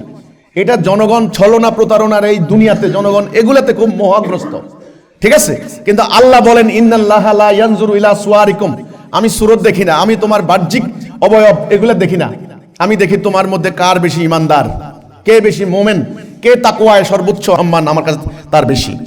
তো কাজেই আপনারা যেগুলি বলেন আল্লাহর দ্বীনের হিসাবে কিন্তু সার্টিফাইড নয়, এগুলি আল্লাহর মানদণ্ডে উত্তীর্ণ হতে পারে না, এগুলি আপনাদের নির্বাচন কমিশনের মানদণ্ডে উত্তীর্ণ হতে পারে, কিন্তু আল্লাহর মানদণ্ডে উত্তীর্ণ হতে হলে হতে হবে মোমেন। ওই মোমেনকে আল্লাহ সাহায্য করবেন। রাসূলের সাহাবীরা মোমেন ছিলেন না, নাউজুবিল্লাহ, এই কথা কেউ বলতে পারবে না। ওনারা মোমেন ছিলেন, ওনারা রাদিয়াল্লাহু আনহুম ওয়া রাদু আনহুম ছিলেন। পেটে ভাত নাই, লেখাপড়া জানতেন না, আপনাদের মতো ডাক্তার, ইঞ্জিনিয়ার, প্রফেসর, ডক্টরেট ডিগ্রিদের কিচ্ছু নাই, কিচ্ছু নাই, লেখাপড়া জানতেন না ঠিক মতে। 40 জন, পেটে ভাত নাই, হ্যাঁ, কাপড়ের অর্ধেক। অনেক সাহাবী নামাজ পড়তে যেতে পারতেন না, রাসূল প্রশ্ন করতেন, অমুককে দেখি না, বলছি ইয়া রাসূলুল্লাহ, তার একটা কাপড় তো রোদে শুকিয়ে দিছে, সে হাঁটু গেলে বসে আছে, লজ্জাস্থান যেন অন্যরা না দেখে। কেমন দারিদ্র দেখেন, অভাবগ্রস্ত, শিক্ষা দীক্ষাহীন এই একটা আরব জাতিকে নিয়ে রাসূলুল্লাহ অর্ধ দুনিয়া দিন প্রতিষ্ঠা করলেন। ডক্টরেট ডিগ্রি কয়টা ছিল? কত ভলিউম সাহিত্য পড়েছে? No no no no no, ওনারা ছিলেন সিরাতাল মুস্তাকিম, তাওহীদে ঈমান এনেছেন, মুমিন হয়েছেন, আল্লাহর অঙ্গীকার পূর্ণ হয়েছে। তাহলে আমার আজকের আলোচনার এই পর্বে আমার কথা হলো, এই দিন কাটতে হবে আল্লাহর দিন, আল্লাহর দিন। ওকে, দিন প্রতিষ্ঠা করার যে প্রক্রিয়া, আল্লাহ দেওয়া প্রক্রিয়া, দিন প্রতিষ্ঠা করার প্রক্রিয়া কোন প্রক্রিয়া? আল্লাহ দেওয়া প্রক্রিয়া, জিহাদ এবং কিতাব। এর বাহিরে অন্য কোন প্রক্রিয়া দিন প্রতিষ্ঠা হবে না। এখন আপনারা যদি আত্মার বিরুদ্ধে জিহাদ, বড় জিহাদ, এই যে সিরাতুল মুস্তাকিম থেকে নেমে গেলেন, ওই যে রাসূলুল্লাহ কতগুলা রেখা টানলো না, টানলেন না রাসূলুল্লাহ? এই যে আত্মার বিরুদ্ধে জিহাদ বড় জিহাদ, কিন্তু রাসূলুল্লাহ সারা জীবন ধরে 78টা যুদ্ধ করলেন, অনমনীয় সংগ্রাম করলেন, লড়াই করলেন, আপসহীন যুদ্ধ করে দিন প্রতিষ্ঠা করলেন। সাহাবীদের রক্তের বিনিময়ে, জানের বিনিময়ে, প্রাণের বিনিময়ে তিনি দেশান্তরিত হলেন, তিনি নিজে আহত হলেন, রক্তাক্ত হলেন। এই প্রক্রিয়া, এই তরিকা, এটা হলো সিরাতুল মুস্তাকিম, এটা হলো হিদায়াত, এটা হলো আল্লাহ দেওয়া পথ।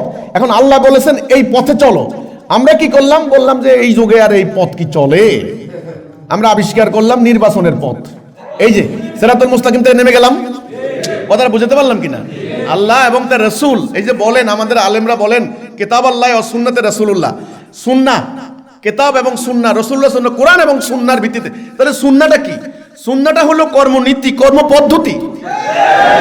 আল্লাহর বিধানকে বাস্তবায়ন করার জন্য রাসূলুল্লাহ কোন সুন্নাহ ফলো করেছেন, এটার নাম সুন্নাহ। রাসূলুল্লাহর সুন্নাহ বাদ দিয়ে আপনারা দেখলাম সবগুলা ধর্মীয় দল, আপনারা এক একজন মুফতি, মাওলানা, মুহাদ্দিস, মুহাক্কিক, হায়রে আপনাদের আল্লামা, শায়েখ, আপনারা বিভিন্ন ঘরানার সবাই নামলেন, নেমে আপনারা বললেন কি সিরাতুল মুস্তাকিম থেকে সরে আপনারা বললেন এই যুগের নির্বাচন হচ্ছে জিহাদ। বাস, জিহাদের একটা বিকৃত ভুল ব্যাখ্যা দিয়ে অন্যদের সঙ্গে নির্বাচনের রাস্তায় নেমে আপনারা কি গন্তব্যে যেতে পারছেন?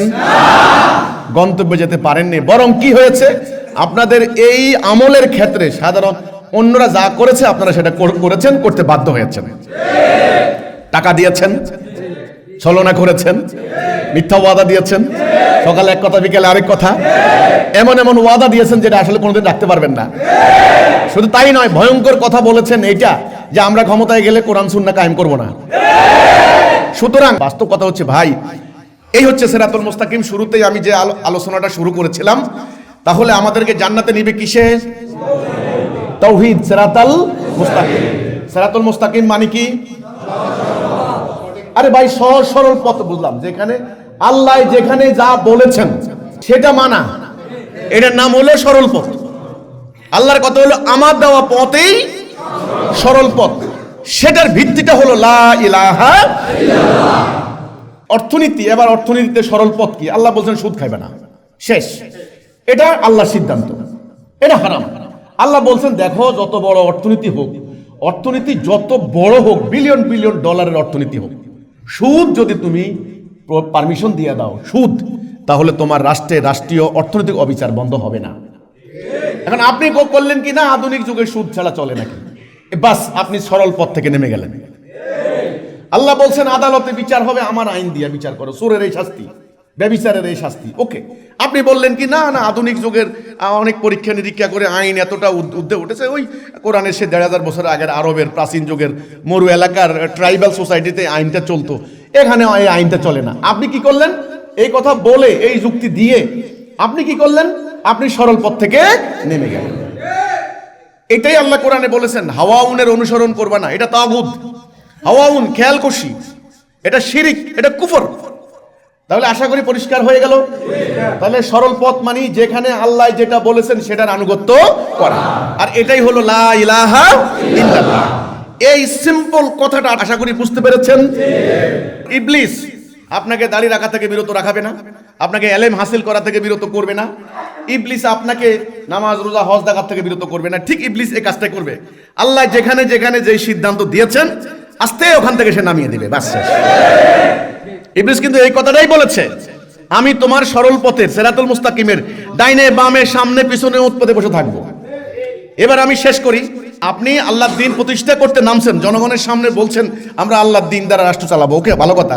দ্বীন প্রতিষ্ঠা করার তরিকা প্রক্রিয়া কি হবে সেটা কি আল্লাহ দেননি? আপনারা কি করলেন? ওই প্রক্রিয়া থেকে নেমে অন্য প্রক্রিয়া ধরলেন। কোনদিন আল্লাহর সাহায্য পাবেন না, কোনদিন আল্লাহর দ্বীন প্রতিষ্ঠা হবে না। এই হলো আমার কথাটা। আল্লাহর দ্বীন প্রতিষ্ঠা করতে হলে আসুন আল্লাহর দেওয়া সিরাতুল মুস্তাকিমে আমরা ঐক্যবদ্ধ হই। আমরা অত্যন্ত দুঃখজনক কথা, অত্যন্ত কষ্টদায়ক কথা, আমার কাছে খুব খারাপ লাগছে। আজকে প্রায় 2 দিন হয়ে গেল, আজকে গতকালকে আমাদের দেশে নির্বাচন হয়ে গেল। কোটি কোটি ভোটার বিভিন্ন ধর্মীয় দলকে ভোট দিয়েছে এই আশায় সওয়াব হবে, পরকালে নাজাত পাবে, জান্নাতে যাবে। কিন্তু একটা যে কোনো কাজ তো একটা উদ্দেশ্য আছে না? রাসূলুল্লাহর সংগ্রামের একটা উদ্দেশ্য ছিল না? কোরআন নাযিলের একটা উদ্দেশ্য আছে না? তাহলে উদ্দেশ্য যদি না হয় সব ব্যর্থ। আমি সেই কথাটাই বলার চেষ্টা করছি। এই ধর্মপ্রাণ মুসলমানদেরকে আজকে প্রথমে তাওহীদের উপরে আগে ঈমান আনতে হবে। আল্লাহর দেওয়া দ্বীন একমাত্র মানুষের মুক্তির একমাত্র গ্যারান্টি। আর কোনো জীবন ব্যবস্থায় মানুষ শান্তি পাবে না। সমগ্র দুনিয়াতে আজকে শান্তি নাই। হ্যাঁ, যারা বিভিন্ন তন্ত্র মন্ত্রের আজকে অ্যাডভার্টাইজ করে, যারা বিজ্ঞাপন দেয় বিভিন্ন তন্ত্র মন্ত্রের, ওই যে ইউরোপীয় ইউনিয়ন থেকে আসে আমাদের এখানে আইসা, তারা খুব ইংরেজিতে কথা বলে, সাদা চামড়ার মানুষগুলা, কোট শুট বুট পরা। আমরা ওদের প্রতি শ্রদ্ধায় সম্মানে বিগলিত, কারণ 300 বছর আমরা ওদের গোলামি করেছি। আমাদের মন মস্তিষ্ক, আমাদের চিন্তা ভাবনা হীনমন্যতায় আপ্লুত। ওরা আমাদের এখানে পর্যবেক্ষক পাঠায়, আমাদের এখানে কতখানি ফেয়ার অ্যান্ড ফ্রি ইলেকশন হলো, কতখানি দুর্নীতি হলো, কতখানি কি হলো, তারা এরকম দেখে। আরে আমেরিকা পার্লামেন্টে ডোনাল্ড ট্রাম্পের নেতৃত্বে হামলা চালাইয়া ভাঙচুর করছে পর্যন্ত। নিজের দেশ ঠিক করো আগে।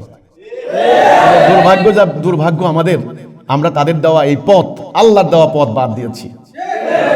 আল্লাহর দেওয়া রোডম্যাপ, আল্লাহর দেওয়া গাইডলাইন, হেদায়া, যেটা আল্লাহ কোরআনে বলেছেন হেদায়া থাকো। আমরা প্রতি ওয়াক্ত নামাজে আল্লাহর কাছে দোয়া করি, ইহদিনাস সিরাতুল মুস্তাকিম, আল্লাহ সিরাতুল মুস্তাকিমে আমাকে হেদায়াতে দাও। আর আমরা আমাদের রাষ্ট্রীয় জীবন, নির্বাচন, সমস্ত প্রক্রিয়ায় ওদের দেওয়া পথ নকশা অনুসরণ করছি। তো শান্তি কি করে আসতে পারে? শান্তি কি করে আসতে পারে?